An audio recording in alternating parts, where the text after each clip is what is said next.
Hello friends, edu exam में आप सभी का स्वागत है। तो कैसे हैं आप लोग? फ्रेंड्स, आज मैं आप लोगों के लिए एक मज़ेदार टॉपिक लेकर आया हूँ। उसका नाम है ब्लड रक्त। फ्रेंड्स, इस टॉपिक में आपको बहुत मज़े आने वाले हैं, तो इस वीडियो को पूरा ध्यान से देखिएगा। तो फ्रेंड्स, जो लोग इस चैनल पर नए हैं उस इस चैनल को लाइक और सब्सक्राइब ज़रूर कर दें। तो फ्रेंड्स, चलिए शुरू करते हैं। ब्लड। फ्रेंड्स, ब्लड जो है हमारे बॉडी का महत्वपूर्ण हिस्सा होता है। फ्रेंड्स, जो हम लोग सांस लेते हैं यानी ऑक्सीजन लेते हैं तो पूरे बॉडी में पहुंचाता है हमारा ब्लड ही है ऑक्सीजन को। तो फ्रेंड्स, चलिए ज़्यादा ऑक्सीजन के बारे में, रेस्पिरेटरी सिस्टम में बात करेंगे। तो फ्रेंड्स, हम सिर्फ आते हैं ब्लड के बारे में। फ्रेंड्स, ब्लड का बहुत सारे नाम हैं।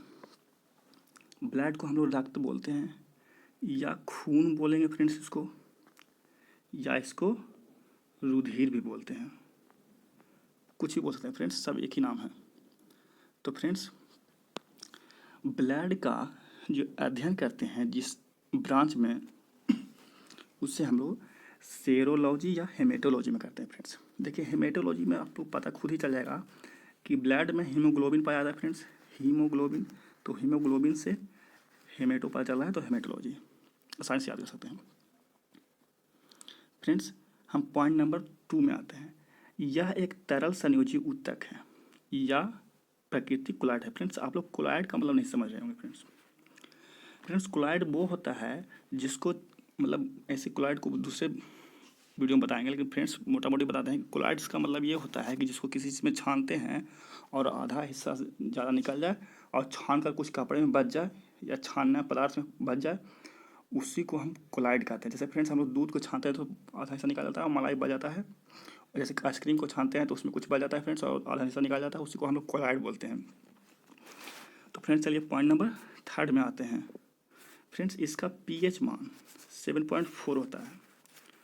फ्रेंड्स, 7.4 होता है, इसका मतलब समझिए हो कि आम्ल होगा या क्षार होगा। फ्रेंड्स, जो 7 से नीचे होता है वो क्या होता है फ्रेंड्स, उसका एसिड होता है। और 7 से जो ऊपर होता है वो क्या होता है फ्रेंड्स, बेस होता है। और जो 7 के बराबर होता है वो क्या होता है फ्रेंड्स, न्यूट्रल। तो फ्रेंड्स, एक और बात और याद रखिएगा, 7.4 आंसू का भी होता है फ्रेंड्स। चलिए फ्रेंड्स, अब हम लोग आते हैं कि मेल में कितना लीटर खून होता है। फ्रेंड्स, तो मेल में 5 से 6 लीटर होता है फ्रेंड्स, और फीमेल में 4 से 5 लीटर होता है। चलिए फ्रेंड्स, हम लोग अब आगे बढ़ते हैं। फ्रेंड्स, अब हम लोग बात करेंगे कि रक्त में कितने प्रकार के होते हैं। रक्त कितने प्रकार के होते हैं? तो फ्रेंड्स, ये मुख्यतः 2 प्रकार के होते हैं, 2 टाइप्स। पहला होता है फ्रेंड्स प्लाज्मा और दूसरा होता है ब्लड सेल्स, या उसको ब्लड कार्बोकल्स बोलते हैं, या हिंदी में उसको बोलते हैं रक्त कणिकाएं या रक्त कोशिका। फ्रेंड्स, रक्त में प्लाज्मा की जो मात्रा होती है 60%। ये क्वेश्चन बहुत इंपॉर्टेंट है फ्रेंड्स, इसको याद कर लीजिएगा, इसको स्टार लगा लीजिए आप। फ्रेंड्स, इसमें प्लाज्मा की जो मात्रा होता है वो कितना होता है फ्रेंड्स, 60%। और जो बच गया 40% वो क्या होगा फ्रेंड्स, ब्लड कार्बोकल्स। तो फ्रेंड्स, सबसे पहले हम लोग आएंगे प्लाज्मा के बारे में पढ़ेंगे, प्लाज्मा होता क्या है। तो ध्यान से देखिए फ्रेंड्स, प्लाज्मा। फ्रेंड्स, इसमें दो प्रकार के पदार्थ पाए जाते हैं फ्रेंड्स। एक का नाम है ग्लोबुलिन्स और एक का नाम है फाइब्रिनोजेन। फ्रेंड्स, हम आप लोग जानते हो कि रक्त का थक्का जमने में कौन सहायता करता है फ्रेंड्स, तो फाइब्रिनोजेन। अगर हमारे ब्लड में फ्रेंड्स फाइब्रिनोजेन नामक पदार्थ नहीं पाया जाएगा तो हमारा ब्लड का थक्का नहीं जमेगा और ब्लड ये बहता रहेगा। तो फ्रेंड्स, एक क्वेश्चन और यहाँ पर आता है कि रक्त का थक्का अंदर में, शरीर के अंदर में कौन नहीं जम जाता है फ्रेंड्स, तो वो पदार्थ होता है हिपैरिन। ये दोनों क्वेश्चन बहुत इंपॉर्टेंट है, इसको याद कर लीजिएगा। यानी नस के अंदर जो ब्लड होते हैं हमारे शरीर में, वो जमा होता थोड़ी ना, वो तो चलते रहता, तरल पदार्थ में होता है ना। तो वहाँ पे रक्त का थक्का कौन नहीं जमने देता है फ्रेंड्स, तो हिपैरिन अंदर में पदार्थ पाया जाता है, वो रक्त का थक्का नहीं जमने देता है। और जब बाहर खून निकलता है तो वहाँ पे रक्त का थक्का जमेगा, तभी ना खून रुकेगा फ्रेंड्स। तो वहाँ पे कौन जमाता है, तो फाइब्रिनोजेन। ये बहुत इंपॉर्टेंट है, इसे ध्यान से देखिएगा। चलिए फ्रेंड्स, हम लोग आगे बढ़ते हैं और प्लाज्मा में अगर हम बात करें फ्रेंड्स, वाटर यानी जल कितना पाया जाता है, तो 90%। ये भी क्वेश्चन बहुत इंपॉर्टेंट है फ्रेंड्स, ये यहाँ पे स्टार लगा दीजिए इसको। प्लाज्मा में अगर हमसे पूछे कि वाटर कितना परसेंट पाया जाता है, तो 90%, और अदर्स फ्रेंड 10% हो गया। जैसे अदर्स में क्या आ गया, प्रोटीन, एंजाइम, ग्लूकोज, बहुत सारा पदार्थ। देखिए फ्रेंड्स आगे क्या है, अब यहाँ पे एक बात और, प्लाज्मा को जो रंग होता है फ्रेंड्स वो कैसा होता है, येलो होता है। कैसा होता है फ्रेंड्स, येलो। और एक बात और, जब प्लाज्मा में बताया फ्रेंड्स अभी फाइब्रिनोजेन नामक पदार्थ पाया जाता है, अगर उसको हम निकाल देंगे फ्रेंड्स तो क्या बचेगा, सीरम बचता है। क्या बचता है फ्रेंड्स, सीरम। और फ्रेंड्स आप लोग देखते हो कि कोई मरीज को अस्पताल में जाते हैं देखने के लिए, तो वहाँ पे क्या होता है, उसको पानी चढ़ता रहता है। तो फ्रेंड्स वो पानी जो चढ़ता है ना, वो सीरम ही होता है। क्या होता है फ्रेंड्स, सीरम ही।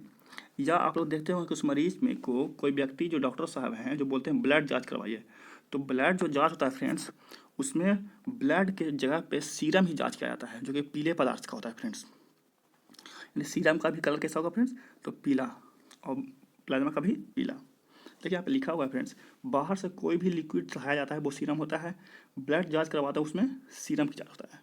तो फ्रेंड्स आगे बढ़ते हैं थोड़ा सा।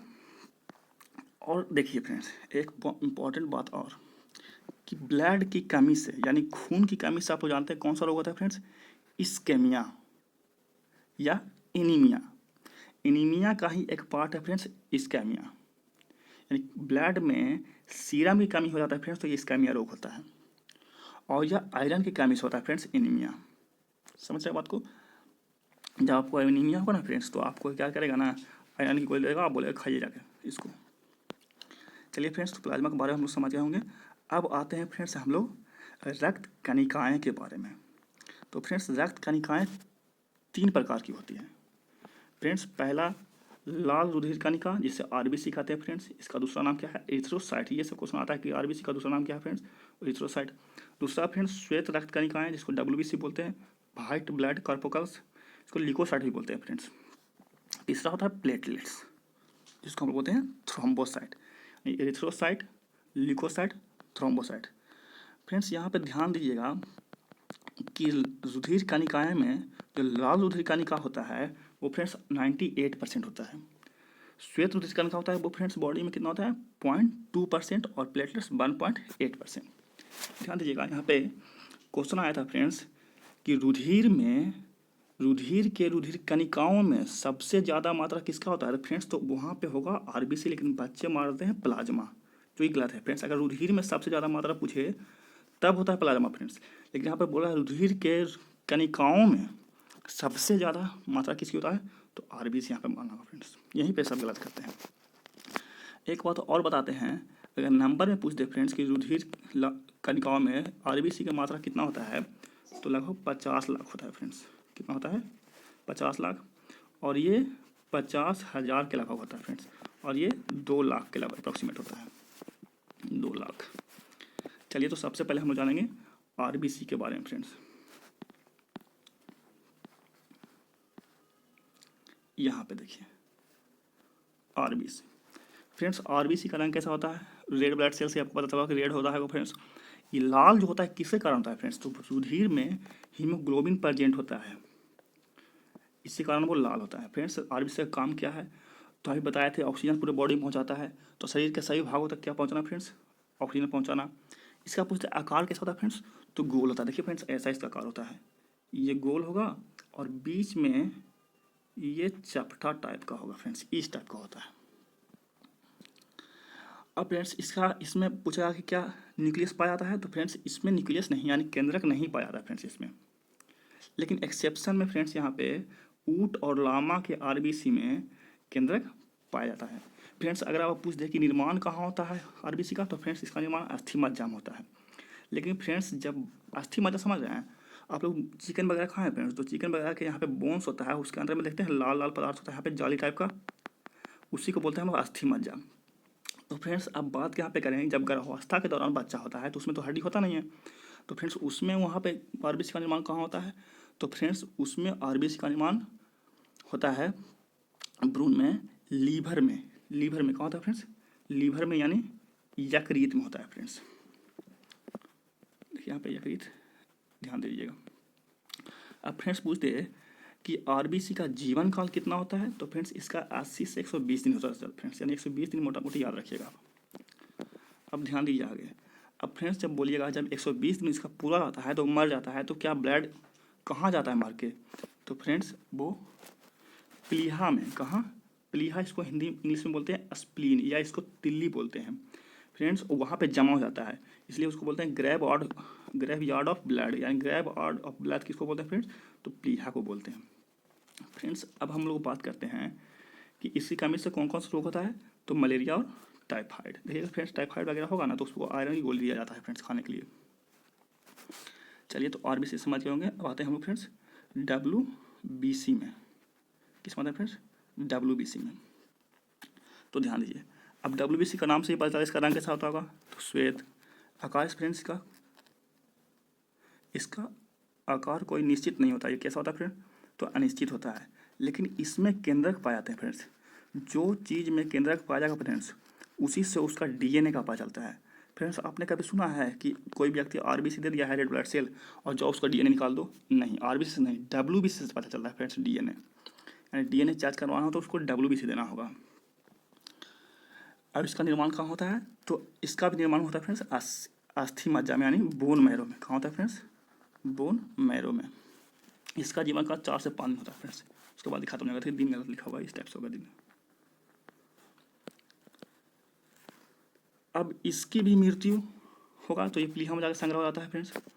और मुख्यतः WBC जो होते हैं फ्रेंड्स 6 प्रकार के होते हैं, यहाँ पे ध्यान दीजिएगा।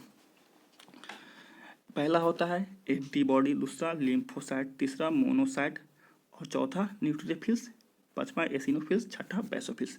फ्रेंड्स ये तीनों का उतना कोई वर्क नहीं होता है, लेकिन ये तीनों बहुत इंपॉर्टेंट है, तो ध्यान दीजिएगा फ्रेंड्स। यहाँ पे एंटीबॉडी का काम है फ्रेंड्स हमारे बॉडी में रक्षा करना, और लिम्फोसाइट का काम है फ्रेंड्स, देखिए ध्यान दीजिए, कोई भी खराब बैक्टीरिया या वायरस हमारे बॉडी में आता है ना फ्रेंड्स, तो सबसे पहले उसको कौन देखता है, तो एंटीबॉडी।